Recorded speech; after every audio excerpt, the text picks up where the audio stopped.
Olá! O que acontece se você deixa de mandar o seu filho por 15 ou 30 dias à escola?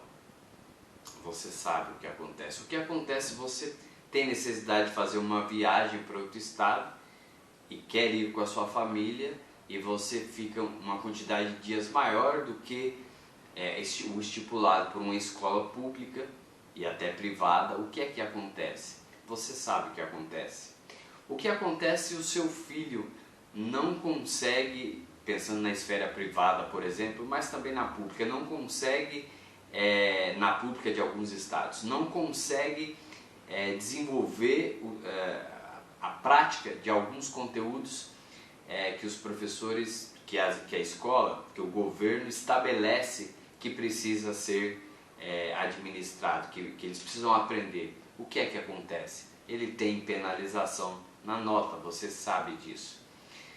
O que acontece, quantas são as vezes que existem atividades na escola que têm valores contrários aos seus e você sempre fica preocupado, atemorizado se manda ou não o filho.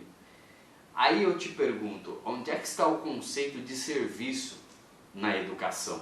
Afinal de contas, o Estado deveria ser um provedor de serviços e na verdade ele é o pior dos provedores. Os serviços deveriam ser feitos de forma consensual entre as pessoas. A Dona Maria, o Seu João, qualquer um poderia oferecer o serviço e nós poderíamos trocar. No caso da educação, é como ocorre numa pré-escola, por exemplo. Você tem bairros, um local que te agrada e você deixa a criança, o seu filho ali. Então, onde é que está o conceito de serviço quando? Quando você não usa esse serviço, você é punido por não usar. Quando você usa só uma parte desse serviço, você é punido por não usar. Quando você é contra algo desse serviço, você também é punido. Onde é que está a natureza de serviço em educação? Simplesmente ela não existe e nós estamos tão anestesiados com tudo que não percebemos isso. Não percebemos que na realidade a educação não é serviço na prática. Ela é uma forma de controle que o Estado, os governos têm sobre os nossos filhos.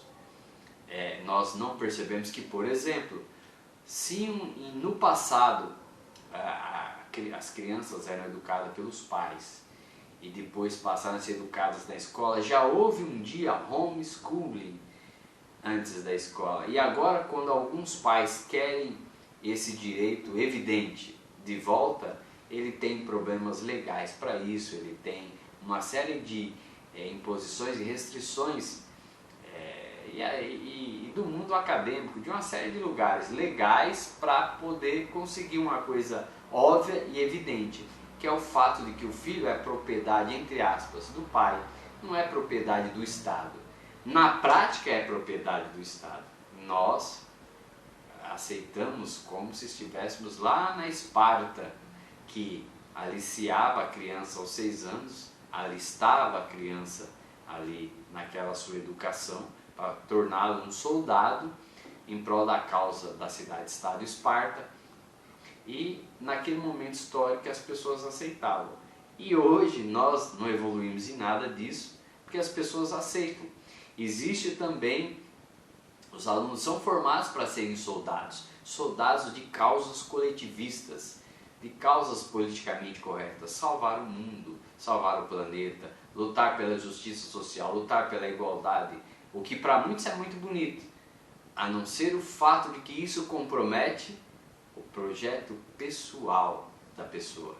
E aí, mais tarde, esses estudantes estão perdidos, vão a uma passeata, invadem escolas, vão a manifestações, quando chegam para casa, chegam às suas casas, as contas estão lá para pagar, alguns pais empregados, e eles vão sofrer a desmoralização dos pais, porque obviamente em uma situação de pobreza não existe, ninguém vai ficar reparando, valorizando virtudes e romantismos, e depois dos seus vizinhos, que vão simplesmente perceber obviamente essa contradição, daquele que luta para fazer tanta coisa pelo mundo, mas que já se abandonou faz tempo.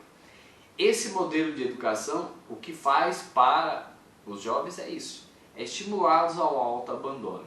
É claro que isso não vai incomodar muitas pessoas, que está na moda hoje posar de santo para os colegas ao redor.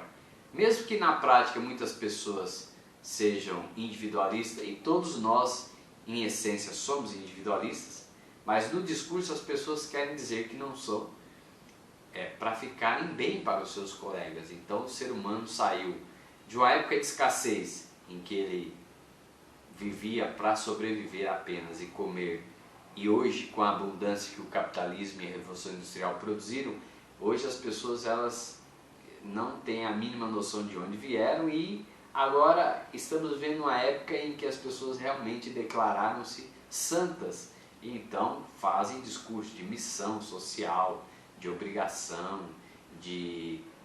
moral para com os pobres, e exatamente porque a abundância criada pelo capitalismo permitiu até esse tipo de soberba e de hipocrisia.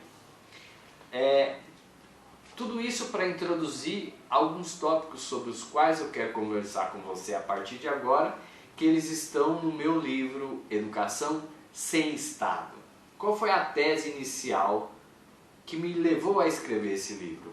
Veja que há uma série de livros que eu já compartilhei com você. Os 5 primeiros eram uma série que eu chamei na época de educação liberal, por falta de uma percepção maior. Eu poderia ter chamado educação conservadora, mas na verdade o nome melhor seria educação libertária.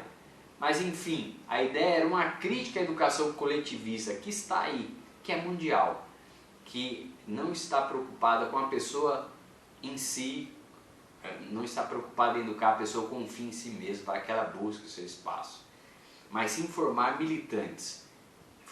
E aí qual é o problema? E aí não importa que mude o governo A ou B, e apesar de que pela primeira vez na história nós temos um governo conservador que nada consegue fazer no MEC, que está todo aparelhado.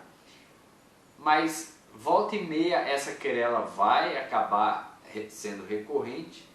Enquanto nós dependemos do MEC, enquanto a educação estiver centrada no MEC, as coisas não vão dar certo. Quando partidos de esquerda estiverem no poder, o MEC é muito forte, está aparelhado junto com as universidades e os governos, vão conduzir a educação como conduzem até hoje. E se chegar algum governo conservador, como o atual, não consegue também fazer nada em função também desse aparelhamento. Agora, eu evoluí para compreender que a educação ela não precisaria ser única, um modelo único. No meu mundo, a educação precisa ser livre, 100% livre. E de forma que todas as experiências educacionais precisam ser livres para acontecer. Então o coletivista precisa ter o direito de trabalhar na escola coletivista, que vai oferecer um currículo coletivista para os pais que quiserem. Precisa existir educação livre para que a educação de viés cristão, de viés ateísta, viés judaico, viés com valores das tais minorias, por exemplo, todos esses valores aconteçam, e a lei da oferta e procura vai determinar a existência do número de um ou de outro. Esse é o conceito de educação livre. Não pode continuar a educação sendo centralizada no MEC. Educação é serviço. Você vai ao supermercado que te agrada, você tem a religião que te agrada. Por que é que você não pode escolher uma escola próxima dos seus valores, das aspirações do seu filho, dos interesses dele? De forma que por tentativa e erro você consiga uma escola melhor para ele. Então, da forma como está, não pode continuar acontecendo. Enfim, eu vou tratar de alguns pontos agora do livro e vou compartilhar com você. O capítulo 2, por exemplo, ele é bastante contestador. A palavra melhor não é contestador, mas enfim. O Ministério da Educação adverte, bastante polêmico. O Ministério da Educação adverte: seus filhos são propriedade do Estado. Na prática não é isso que acontece? Tudo isso para condensar vários argumentos que eu trouxe anteriormente. Eu vou... no capítulo 5 eu faço uma contestação a essa coisa de autoridade, essa contestação de autoridade, de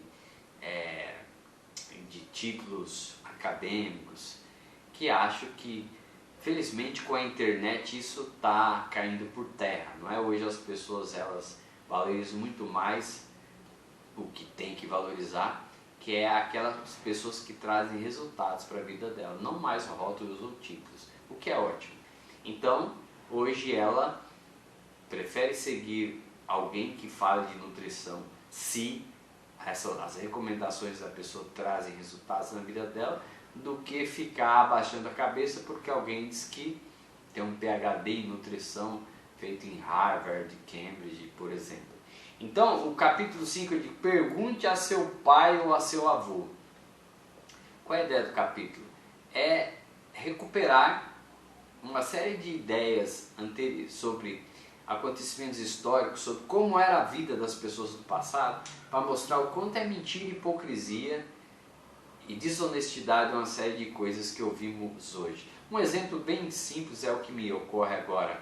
Quando as pessoas dizem que o armamentismo é um perigo, porque está cheio de louco na rua, isso seria um risco. Se você que tenha, por exemplo, 40 anos de idade, perguntasse ao seu pai, ou se você que tem 20 perguntasse ao seu avô, você descobriria que ao tempo dele, da juventude dele, no sertãozão que era o Brasil foi um país rural até 1980, em grande proporção. Na juventude do seu pai ou avô, era muito comum as pessoas, não é que elas tinham direito ao porte de arma em casa, era mais ou menos como é na Virgínia, nos Estados Unidos, elas andavam armadas, e nem por isso havia toda essa preocupação de bang-bang que as pessoas temem.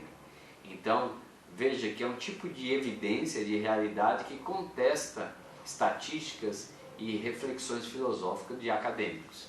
Mas só para dar um exemplo, então, para qualquer coisa que hoje é colocado como uma série de pontos polêmicos, é só você perguntar ao seu pai ou avô, você vai ver que não passa de caprichos, mentiras e inverdades da parte aí de acadêmicos. Eu faço uma crítica ao fato de que a educação, por ser controlada pelo Estado, ela acaba não permitindo a aparição de uma série de experiências, de modelos de educação que seriam bons para as crianças e adolescentes, uma coisa que eu chamo a atenção. A natureza fascista de um currículo unificado, então se você não quer nada fora daquele currículo, tudo debaixo desse currículo, esse é o conceito de fascismo, nada fora do controle de alguém. Então você não permite a individualidade aparecendo e os interesses da pessoa em busca dos seus objetivos. Esse é um tipo de fascismo. Eu escrevi um artigo, uma época, para o projeto Educação Sem Estado, exatamente em que o título era A Natureza Fascista de um Ministério da Educação. Exatamente tratando desse ponto, eu incorporei aqui no livro.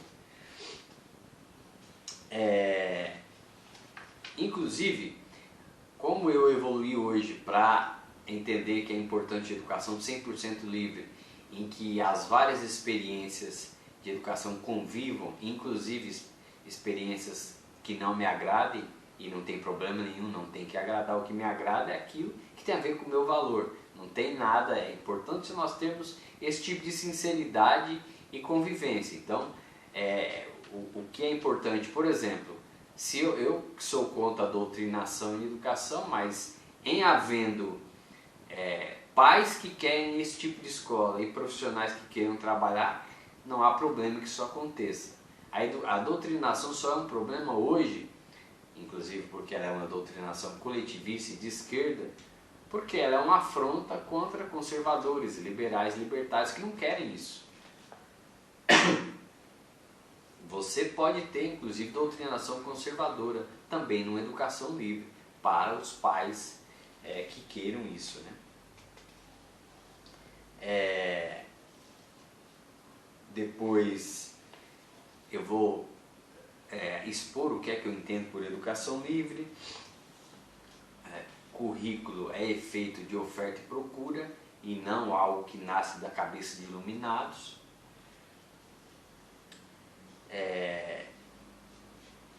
Diferentes escolas para diferentes crianças e adolescentes.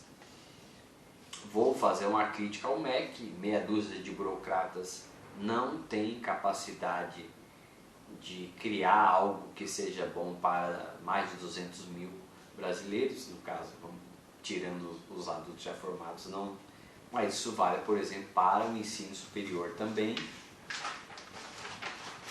Em suma, educação sem Estado é uma proposta aqui de contestar a centralização da educação, porque foi quando eu vejo que eu evoluí. No começo eu falava de uma educação conservadora, liberal, libertária, que deveria haver uma reforma no ensino para que ela fosse o motor de uma nova educação brasileira, até que eu percebi que mesmo dentro desses modelos existem excessos ou variações ou coisas que não vão agradar. Por exemplo, eu me lembro de uma das postagens, alguém falava: mas se eu não quero o meu filho submetido a um viés judaico-cristão, por exemplo?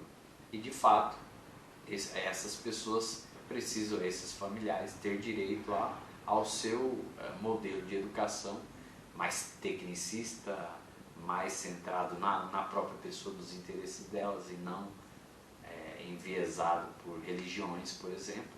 E a pessoa tem razão ao colocar isso, e de forma que eu fui evoluindo para perceber que o que pacificaria a educação, para não ficar na querela, na verdade é mais entre centro e esquerda, porque só agora que nós temos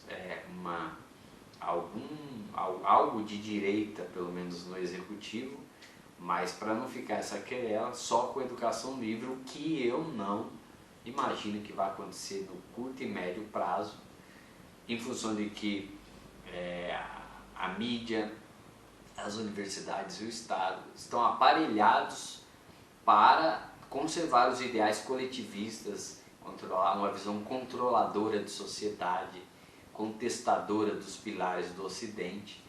Acho que vai demorar muito tempo para que haja esse tipo de libertação na educação, e pensando, talvez em função dessa descentralização que é algo atual, do qual o Uber é um